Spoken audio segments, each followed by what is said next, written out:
why Ironman names his daughter as Morgan H. Stark, why he refers to as Maguna and 3000. Captain America or Steve Rogers serves as a type. Captain America leads the climactic battle. This is Marvel's way of suggesting that the Doctor Strange holding back the water alludes to the Thanos waits. After Thanos enters the climactic battle scene, he doesn't engage in combat right away, as it is said. Thanos repeatedly says, "I am inevitable" at key moments, highlighting that he is a type of Iron Man looks at Captain Marvel and says, "We need you. You're the new blood." That's because Iron Man repeatedly says, "I am Iron Man" at key moments, highlighting that he is a type. We witnessed a gathering of people from various nations and tribes, uniting to fight against Thanos. This parallels the name Morgan means the reference to her as 3000 symbolizes her as a. According to various traditions, the Bagun spell is we see 10 female characters attacking together. This parallels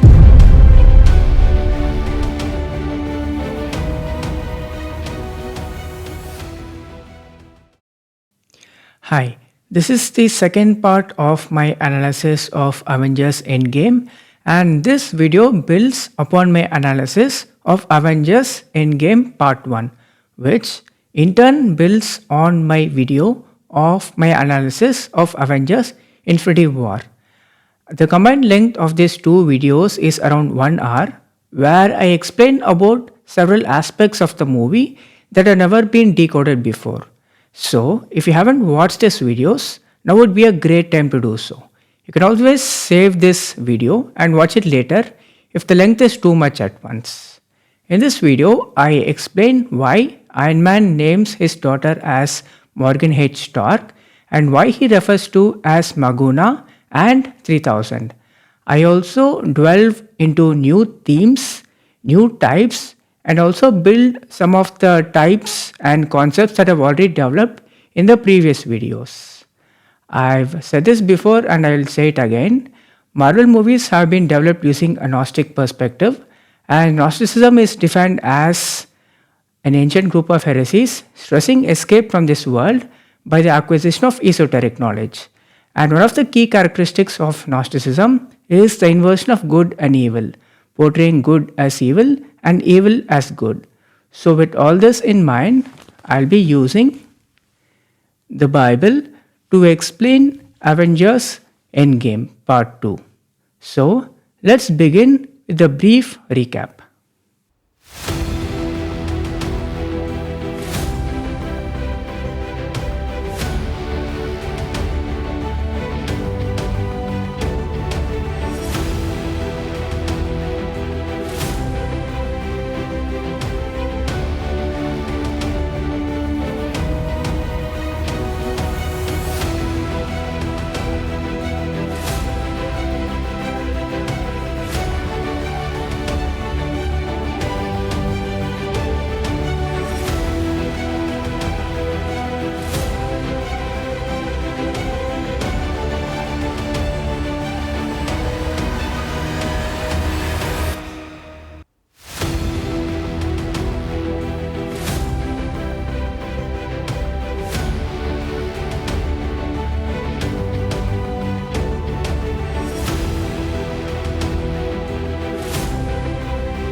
I'd like to clarify that this analysis is based solely on the MCU movies, not the comics.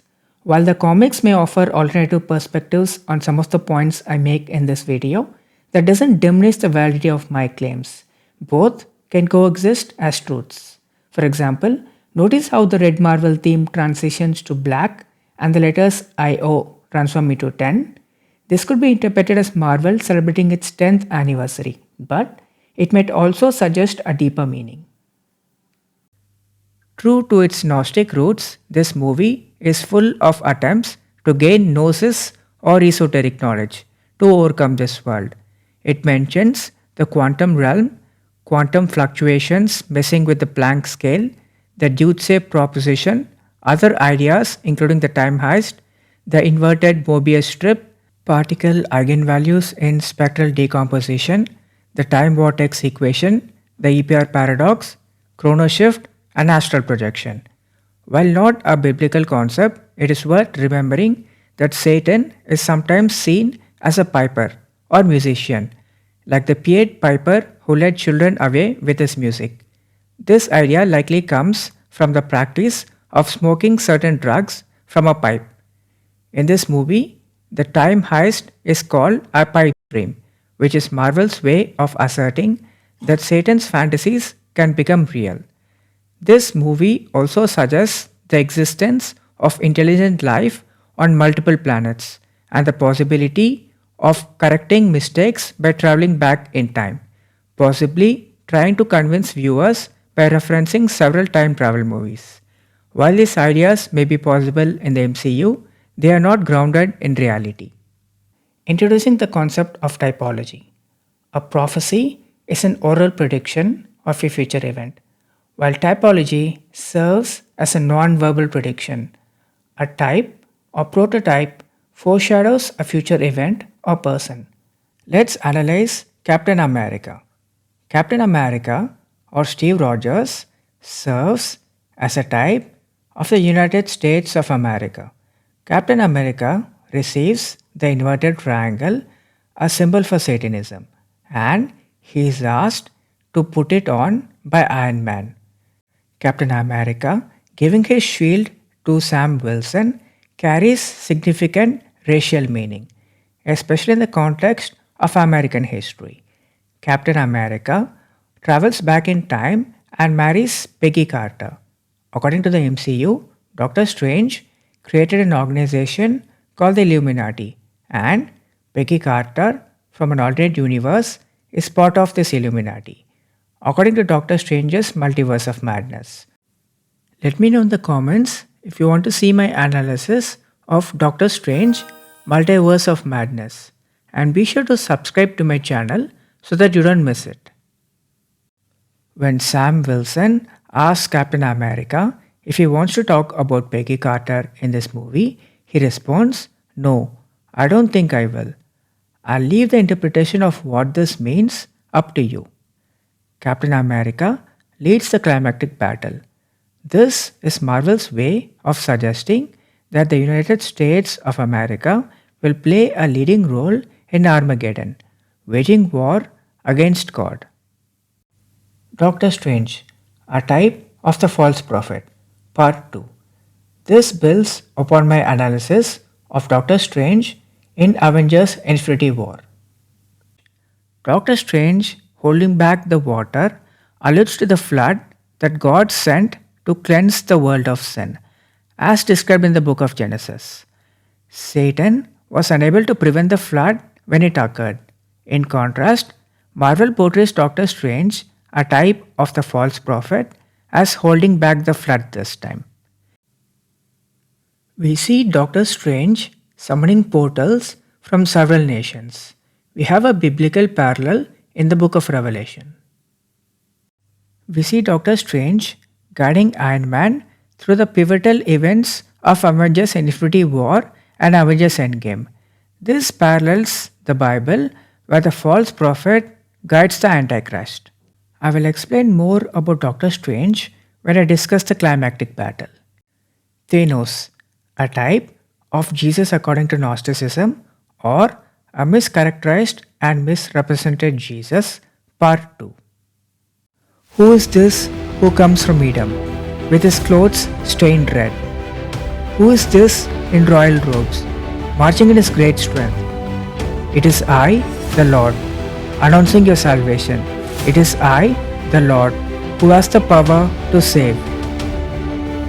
Why are your clothes so red, as if you have been treading out grapes? I have been treading the winepress alone. In my anger, I have trampled my enemies, as if they were grapes. In my fury, I have trampled my foes. Their blood has stained my clothes. This is an excerpt from the book of Isaiah. There is a similar description in the book of Revelation. We see Thanos' entry depicted in a similar way in this scene. Look, the Lord is coming from his dwelling place, the sanctuary. He comes down and treads on the heights of the earth. The mountains melt beneath him and the valleys split apart, like wax before the fire, like water rushing down a slope.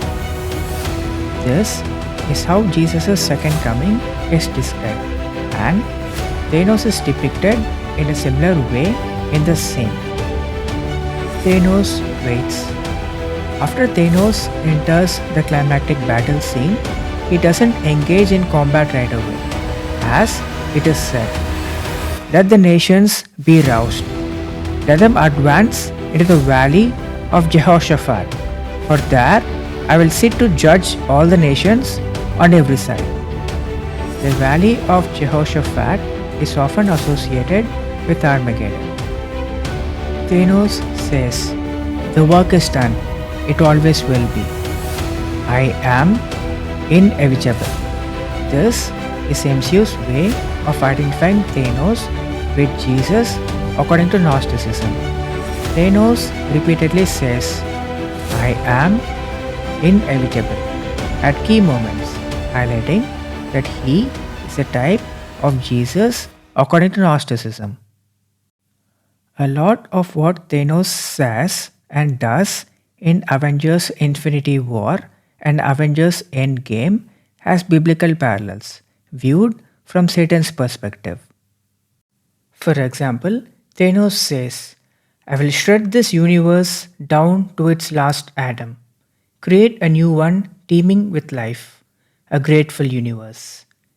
We have a biblical parallel in the book of 2 Peter. Another example is Jesus is described as wielding a sharp double-edged sword, and we see Thanos depicted this way in this scene. Ironman, a type of the Antichrist, Part 2. This builds upon my analysis of Ironman in Avengers Infinity War. When Ironman is first introduced in this movie, he makes a clear gesture, displaying the symbol of the devil's horns, directly aligning himself with Satan. The bruised helmet further reinforces this connection, symbolizing Iron Man as a type of the Antichrist. In the book of Revelation, it is foretold that the beast will emerge from the abyss, and in this scene, we see Iron Man positioned within a similar abyss, symbolizing his role. This is the biblical description. The beast which you saw once was, now is not, and yet will come up out of the abyss and go to its destruction. The inhabitants of the earth, whose names have not been written in the book of life from the creation of the world, will be astonished when they see the beast, because it once was, now is not, and yet will come. Notice the depth in this parallel. We witness Iron Man successfully executing the time heist, demonstrating that he is an intellectual genius, embodying the traits of the Antichrist. I covered this and several other traits in depth in my analysis of Avengers Infinity War. Iron Man looks at Captain Marvel and says, we need you, you're the new blood. That's because Satan is always looking for new recruits. In my analysis of Avengers Infinity War, I had mentioned that Iron Man does not have a right eye that is utterly darkened, which is one of the physical descriptions of the Antichrist. In Avengers Endgame, we see his right eye utterly darkened, complete with a withered arm, as mentioned in the book of Zechariah. So, Ironman as a type of the Antichrist is reinforced. Iron Man repeatedly says, I am Iron Man at key moments, highlighting that he is a type of the Antichrist. A biblical description of this scene. All inhabitants of the earth will worship the beast, all whose names have not been written in the Lamb's book of life, the Lamb who was slain from the creation of the world. Sanctuary 2, Part 2. Thanos' worship is named Sanctuary 2, which parallels God's dwelling place, described as the sanctuary in the Bible. I had explained about this in my analysis of Avengers Infinity War. In this movie, the Sanctuary 2 gets destroyed by Captain Marvel, and the Bible mentions that the enemy has brought destruction upon the sanctuary. We can see this echoed in this scene. Satan is frequently described as the enemy in the Bible. The garden. Nebula narrates her conversation with Thanos. I'd ask, where would we go once this plan was complete? His answer was always the same, to the garden. God's great plan in the Bible involves creation, redemption, and restoration. God's plan is described as creating a new Eden garden since the initial Eden garden became fallen as a result of sin. We can see the MCU mocking this as a retirement plan. So, the planet 259S, known as the garden, is the type of the new Eden garden according to Gnosticism. New world. The new heaven and new earth are described in the Bible, primarily in the book of Revelation. The new heaven and new earth describe a completely renewed creation where God's presence dwells with his people, eliminating death and sorrow. All things are made new, and the New Jerusalem, a radiant city adorned with precious stones, descends from heaven. The city's splendor includes streets of pure gold and gates of pearls. A river of life flows, and the tree of life offers healing. There is no more night, as God's eternal light reigns, and his people live in peace, joy, and reign with him forever. In MCU's adaptation of the new heaven and new earth, we observe that God is absent, and the presence of night still remains, suggesting that God is not necessary for a world to be happy and peaceful, which is not grounded in reality. The climactic battle scene, or Armageddon. Throughout the movie, we witness the gathering of people from various nations and tribes, uniting to fight against Thanos. We also see multiple portals open by Doctor Strange during the climactic battle scene, where each portal connects to a different region. This parallels Armageddon, mentioned as the site of a great battle where forces of good, led by Jesus, will fight against the forces of evil, led by the Antichrist and the false prophet. The Earth Dwellers type that I explained in my analysis of Avengers Infinity War can be observed here. In this scene, we see Doctor Strange present along with those who are disintegrated. This is an imitation of how Jesus Christ will appear at his second coming, as described in the Bible. For the Lord himself will come down from heaven with a loud command, with the voice of the archangel, and with the trump call of God, and the dead in Christ will rise first. Here are some biblical descriptions of Armageddon. Then they gathered the kings together to the place that in Hebrew is called Armageddon. I saw heaven standing open, and there before me was a white horse, whose rider is called Faithful and True. With justice he judges and wages war. Out of his mouth comes a sharp sword, with which to strike down the nations. In the Bible, it is Jesus who rides the white horse. In Avengers Endgame, it is Valkyrie. Valkyrie means chooser of the slain. In the Olivet Discourse, Jesus speaks of his return and the gathering of the elect. Immediately after the distress of those days, the Son of Man will appear in the sky, and all the nations of the earth will mourn. They will see the Son of Man coming on the clouds of the sky, with power and great glory. In this movie, we see all the nations of the earth mourn when they see Thanos. The day of the Lord is coming, Jerusalem, when your possessions will be plundered and divided up within your very walls. Then the Lord will go out and fight against those nations as he fights on a day of battle. We see Thanos fighting against those nations. And then the lawless one will be revealed, whom the Lord Jesus will overthrow with the breath of his mouth and destroy by the splendor of his coming. Marvel conveniently altered the climax, allowing the Antichrist to defeat the Gnostic Jesus. Here we see 10 female characters attacking together. This parallels the beast with the 10 horns mentioned in the book of Daniel and the book of Revelation. The all-female character team fighting against Thanos is Marvel's way of suggesting that Christianity teaches women are inferior or treated unfairly. However, this is untrue. No other worldview provides a better guide for the dignity, equality, and value of women than Christianity. Maguna, aka Morgan Howard Stock. Ironman narrates the epic forces of darkness and light that have come into play, for better or worse. That's the reality Morgan's going to find a way to grow up in. I love you 3000. This is a dualistic statement.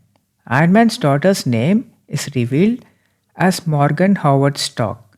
We also observe that Iron Man refers to her as Maguna and 3000. The name Morgan means seaborn, which can be interpreted symbolically in a biblical context. The Bible mentions that in the new heaven and earth there will be no more sea, suggesting the end of chaos. The MCU is challenging this. The number 3000 is significant in the Bible. About 3000 people died for idolatry after Moses descended from Mount Sinai, and about 3000 people were baptized on the day of Pentecost. It symbolizes both judgment and salvation. According to Gnosticism, there is a supreme God from whom emanate various eons or divine extensions. Morgan, in her portrayal as the seaborn goddess, is presented as one of these eons. The reference to her as 3000 symbolizes her as a third dispensation, a distinct period of time that follows Sinai and Pentecost. According to various traditions, the Bagun spell is a Gnostic practice used for protection and empowerment. When Tony Stark refers to his daughter as Maguna, the feminine form of Magun, it suggests that he has cast this spell on her. So, Morgan Howard Stock, aka Maguna, is a type of a Gnostic eon. Captain America says, "Let's get Thanos," and the movie banner appears.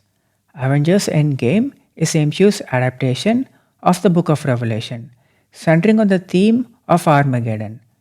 The MCU refers to these events as the Endgame, while the Bible describes them using titles such as the end of the age, the time of the end of the days, and the last days. The War of Armageddon, as described in the Book of Revelation, is the ultimate battle between good and evil that is foretold to take place at the end of time.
Now, wasn't that a thunderous revelation?